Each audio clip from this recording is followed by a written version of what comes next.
बच्चों आज मैं फिर आपका वेलकम कर रहा हूँ हमारी बायो की क्लास में। आपको पता है कि हम एवोल्यूशन कर रहे हैं और हम एवोल्यूशन करते हुए 5 नंबर वाले क्वेश्चंस पे पहुंच गए हैं। सो 1 to 2 मार्क्स हमारे हो गए, 2 to 3 मार्क्स हो गए। 5 मार्क्स वाले में कल मैंने आपको करवाया था बेटा लेमार्किज्म। जो लेमार्किज्म था वो बेस करता है बेटा use and disuse of organ पे। तो उसने बोला कि जो ऑर्गन ज़्यादा यूज़ होता है वो उतना एडवांस हो जाता है, उतना वो बड़ा हो जाता है। जैसे फॉर एग्जांपल जिराफ की गर्दन कैसे बड़ी हुई। जिराफ कंटिन्यूसली अपनी गर्दन को एक्सटेंड करके पत्ते खाता था, तो हज़ारों सालों में उस एक्सटेंडिंग करके करते करते करते उसकी गर्दन लंबी होगी। बट बेटा फिर मैंने आपको बताया था कि यूज़ और डिसयूज़ का ऑर्गन जो है वो कई जगह पे काम नहीं करता, पर कई जगह पे लेमार्किज्म की जो थ्योरी है वो अच्छी एग्जांपल देती। फॉर एग्जांपल जैसे स्नेक, जो स्नेक था, स्नेक के ना पहले लिम्स हुआ करती थी, टांगे हुआ करती थी, पर आज से हज़ारों साल पहले। पर स्नेक ने क्या किया, स्नेक ने अपनी लेग्स यूज़ नहीं की, ठीक है। तो क्योंकि वो लेग्स यूज़ नहीं करता था, that is the non use of organ, तो धीरे धीरे धीरे वो ऑर्गन रिड्यूस हो गया। इसी तरह जो हमारी बॉडी में अपेंडिक्स है, हम लोग खाना खाते थे, पहले हम आर्बोरियल एनिमल थे, तो हम पत्ते खाते थे जिसमें सेलुलोज था, तो सेलुलोज को हम डाइजेस्ट भी कर लेते थे।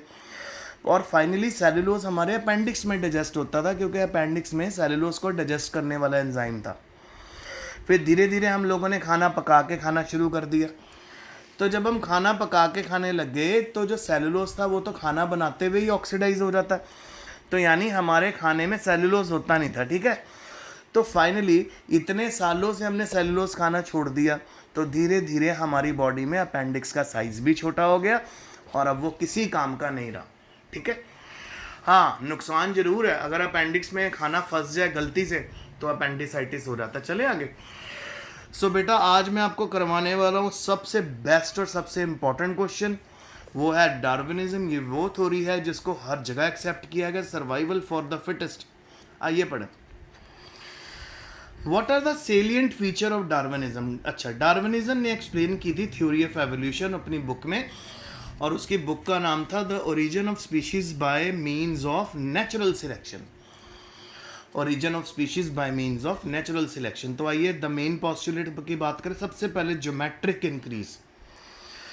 तो डार्विनिज्म के अकॉर्डिंग पॉपुलेशन अपने आप को मल्टीप्लाई करती है geometrically, and the reproductive power of living organism is much more than required to maintain their number। मतलब कि एनिमल्स की रिप्रोडक्टिव पावर बहुत ज़्यादा होती है, इतनी ज़्यादा होती है कि जो उनका नंबर मेंटेन करना है ना उससे भी ज़्यादा। अब आप सिंपल सी बात करो यार, हमारे एक्चुअल में हमारे डायमीटर के अंदर जो ज्योमेट्रिकली या ज्योग्राफी के अकॉर्डिंग हमारे इंडिया में पॉपुलेशन 50 से 40 to 50-60 करोड़ मैक्सिमम होनी चाहिए, पर हमारी पॉपुलेशन कितनी पहुंची हुई है, 130 करोड़। यानी हमारी जो कैपेसिटी है रिप्रोडक्शन की वो नंबर मेंटेन करने से भी ज़्यादा है। फिर लिमिटेड फूड एंड स्पेस। देखो जी, पॉपुलेशन इंक्रीज होती है geometrically but food increase arithmetically. Main limiting factor of this increase of population are limited food and space. So बेटा जितना फूड प्रोवाइड होगा उतनी पॉपुलेशन का नंबर भी बढ़ेगा। फिर स्ट्रगल फॉर एग्जिस्टेंस। बेटा ये तो सबसे इंपॉर्टेंट पॉइंट है, मतलब जो सर्वाइव हो जाते हैं with the passage of time, जो अपने आप को इवॉल्व कर लेते हैं वो तो रह जाते हैं, जो इवॉल्व नहीं कर पाते वो ख़त्म हो जाते हैं, एक्सटिंक्ट हो जाते हैं। Due to rapid multiplication of population but limited food and space, so competition starts between individual. This competition between living organism for basic need is called struggle for existence. तो मैंने आपको बहुत पहले भी एग्जाम्पल दी थी ना। सपोज एक कुत्ता भूखा है और एक बिल्ली भूखी है और उनके रास्ते में खाना पड़ा, तो जब भी वो खाना खाने के लिए दोनों एक टाइम पे आएंगे, कुत्ता भौंकेगा और बिल्ली को भागना पड़ेगा अपनी जान बचा के, कुत्ता आएगा खाना खा लेगा। ऐसा 1 दिन होगा, 2 दिन होगा, 3 दिन होगा, हफ्ता, 2 हफ्ते, और 2 हफ्ते के एंड तक बिल्ली की डेथ हो जाएगी विदाउट फूड और कुत्ता हेल्दी हो जाएगा क्योंकि वो कंटिन्यूसली खाना खाता रहा। तो कौन ज़्यादा पावरफुल था, डॉग, तो वो सर्वाइव कर गया। इसको स्ट्रगल फॉर एग्जिस्टेंस बोलते हैं, यानी कंपटीशन बोलते हैं। जो ज़्यादा तकड़ा होता है वो सर्वाइव कर जाता है, जो अपने अंदर एवोल्यूशन ला सकता है वो सर्वाइव कर जाता है, जिसमें म्यूटेशन होती है वो सर्वाइव कर जाता है, जो सेक्सुअली रिप्रोड्यूस करता है वो सर्वाइव कर जाता है। पर जो म्यूटेशन को सपोर्ट नहीं करते, जिनमें एसेक्सुअल रिप्रोडक्शन होती है, जिनमें चेंजेस नहीं होते विद द चेंजिंग एनवायरनमेंट, उनका सर्वाइवल टफ हो जाता है। फिर आ गया वेरिएशन। सो बेटा वेरिएशन जो है वो है लॉ ऑफ नेचर, यानी कोई भी दो इंडिविजुअल कभी भी आइडेंटिकल नहीं होते। हाँ, अगर वो एसेक्सुअली रिप्रोड्यूस है तो आइडेंटिकल जरूर होंगे, क्योंकि क्लोन बनता है ना। तो एसेक्सुअल प्रोडक्ट जो होता है उसमें अपना जो, अगर हम आपसे बात करें एसेक्सुअल रिप्रोडक्शन में जो ऑफस्प्रिंग्स बनती हैं, वो क्लोन जो बनते हैं, वो फिनोटिपिकली और जीनोटिपिकली बिल्कुल एक दूसरे को रिजेंबल करते हैं, बिल्कुल सेम होते हैं ना। This everlasting competition has compelled them to change to condition to the utilize nature source and survive successfully। क्योंकि ऑर्गेनिजम्स में वेरिएशन होती हैं, चेंजेस होते हैं, खासकर जो सेक्सुअली रिप्रोड्यूस करते हैं। सो क्या होता है बच्चों कि उनके सर्वाइव करने के चांसेस बढ़ जाते हैं, क्योंकि वो वेरिएशन को सपोर्ट करते हैं।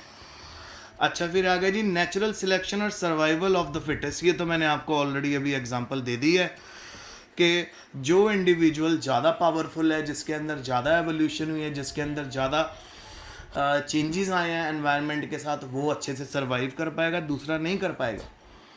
सपोज हमारे पास बेटा एक मैंगो ट्री है और हमारे पास एक कैक्टस प्लांट है, दोनों को आप जाके रेगिस्तान में लगा दो, यानी जीरोफिटिक रीजन में लगा दो, आप नोटिस करोगे मैंगो ट्री बहुत जल्दी डाई आउट हो जाएगी, वो इतना हाई टेम्परेचर नहीं सह पाएगी। पर कैक्टस वहाँ पे क्यों सर्वाइव कर पाएगा? एक तो उसके वहाँ पे जो लीव्स हैं वो थॉर्न्स में कन्वर्ट हो चुके हैं, बॉडी स्पॉन्जी हो चुकी है, अंदर वाटर स्टोर रह सकता है, रूट्स बहुत लंबी हैं, तो इस करके कैक्टस सर्वाइव कर गया। तो यानी सर्वाइवल फॉर द फिटेस्ट, यानी नेचुरल सिलेक्शन, यानी नेचर उसको ही चूज़ करता है जो ज़्यादा फिट होता है, जिसमें वेरिएशन अच्छे से होती हैं, जिसमें सेक्सुअल रिप्रोडक्शन होती है और जो जल्दी इवॉल्व होता है। यानी नेचर सिलेक्ट करती उन्हीं इंडिविजुअल्स को सिलेक्ट करती है जो यूज़फुल होते हैं और जो अपने आप को बेस्ट अडेप्ट कर लेते हैं चेंजिंग एनवायरनमेंट के साथ, ठीक है। और जो अपने आप को चेंजिंग एनवायरनमेंट के साथ अडेप्ट नहीं कर पाते और जो नॉन यूज़फुल होते हैं वो धीरे धीरे रिजेक्ट हो जाते हैं और हमारी अर्थ के ऊपर से एक्सटिंक्ट हो जाते हैं, ख़त्म हो जाते हैं। फिर 6वां पॉइंट है inheritance of variation which are useful, यानी वो ही नेचर हमेशा कोशिश करती है कि जनरेशन आफ्टर जनरेशन उन्हीं कैरेक्टर्स को आगे भेजे जो कैरेक्टर यूजफुल है।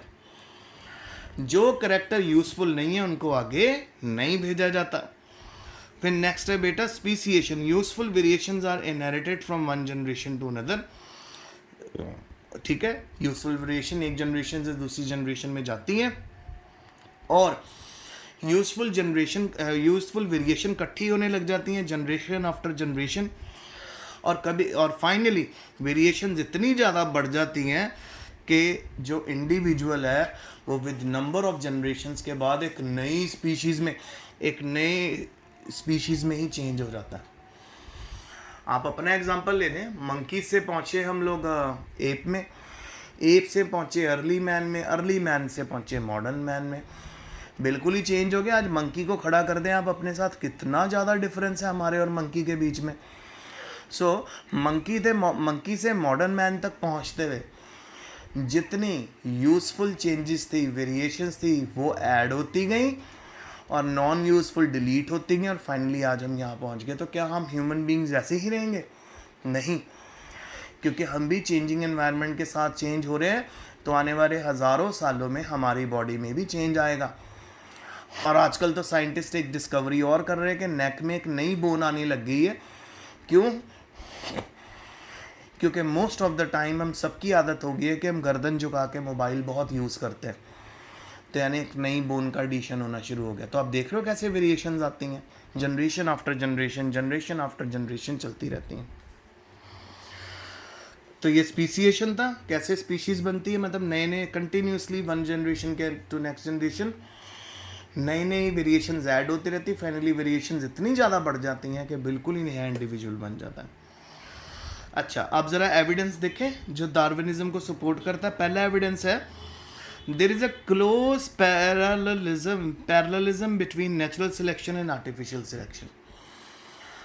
एक क्लोज पैरेललिज्म मतलब नेचुरल और आर्टिफिशियल सिलेक्शन बिल्कुल एक के पास है। अब आर्टिफिशियल सिलेक्शन से बहुत सारी चीज़ें बनी है बेटा, एनकॉन शीप बनी है, आर्टिफिशियल सिलेक्शन होता है क्या, जब हम अपनी मर्जी से चेंजेस ले आए किसी ऑर्गेनिज्म में हमारी नीड के अकॉर्डिंगली। सपोज मैं ऐसे मैंगोज बनाना शुरू कर दूँ जेनेटिक इंजीनियरिंग के साथ कि जिन मैंगोज के अंदर गुठली ना हो, सीड ना हो, तो पल्प ही पल्प, हमें पल्प चाहिए ना। और आप सभी को कईयों को मैक्सिमम को KFC चिकन पसंद है। आपने KFC के पीसेस देखे कितने बड़े बड़े होते हैं। तो बेटा जो KFC का जो चिकन है ना वो भी जेनेटिकली इंजीनियर्ड है, ठीक है, किस मतलब उसको साइंटिस्ट ने बनाया है, ठीक है, यानी वो आर्टिफिशियल सिलेक्शन का प्रोडक्ट है। नेक्स्ट नंबर 2, को relationship between position of nectaries in flower and length of proboscis of pollinating insect. देखिए आपको पता होगा कि कोई भी फ्लावर है सो उसकी स्टिग्मा स्टाइल ओवरी होती है और उसके अंदर नेक्टर होता है। और आपको पता है जितने भी इंसेक्ट होते हैं उनका जो माउथ होता है वो बिल्कुल एक ट्यूब की तरह होता है। ट्यूब की तरह क्यों होता है, ताकि वो नेक्टर को सक कर सके, तभी रिलेशन बना। यानी अगर नेक्ट्रीज ट्यूब की तरह है तो माउथ भी इंसेक्ट का ट्यूब की तरह होगा। ये भी तो बेटा नेचुरल सिलेक्शन करके हुआ ना। और third, remarkable case of resemblance, that is mimicry and protection coloration, can be achieved by gradual changes occurring both in model and the mimic। तो आपने नोटिस किया यहाँ पे मिमिक्री की बात हो रही है, कैमेलियन की बात हो रही है, जो हमेशा अपने प्रीडेटर से बचने के लिए अपनी बॉडी का कलर चेंज करता रहता है। अगर वो पत्थर के ऊपर बैठा है तो उसका पत्थर जैसा कलर हो जाएगा, डार्क ब्राउन हो जाएगा। अगर वो लीफ के ऊपर बैठा तो वो ग्रीन हो जाएगा। तो आज का लेक्चर बेटा यहीं तक था। मैंने आपको डार्विनिज्म समझाया, तो उसमें हम लोगों ने क्या क्या देखा, ज्योमेट्रिकल इंक्रीज देखा, लिमिटेड फूड एंड स्पेस देखा, स्ट्रगल फॉर एग्जिस्टेंस, वेरिएशन, सारे points, natural selection, inheritance of variation, ठीक है, जो यूज़फुल है, स्पीसिएशन मैंने अच्छे से समझा दिए। आप हेडफोन लगा के लेक्चर को सुनते हुए देखना तो आपको बहुत अच्छे से समझ आएगा। एविडेंसेस भी दिए। ये one of the most favourite question है बेटा बोर्ड का, तो इसको बहुत अच्छे से तैयार करना। कल फिर मिलेंगे। Stay safe, best of luck, study hard. और गूगल मीट ऐप पे जब भी हम मिले प्लीज़ आप सब मिला करिए ताकि आपके डाउट्स क्लियर हो सके।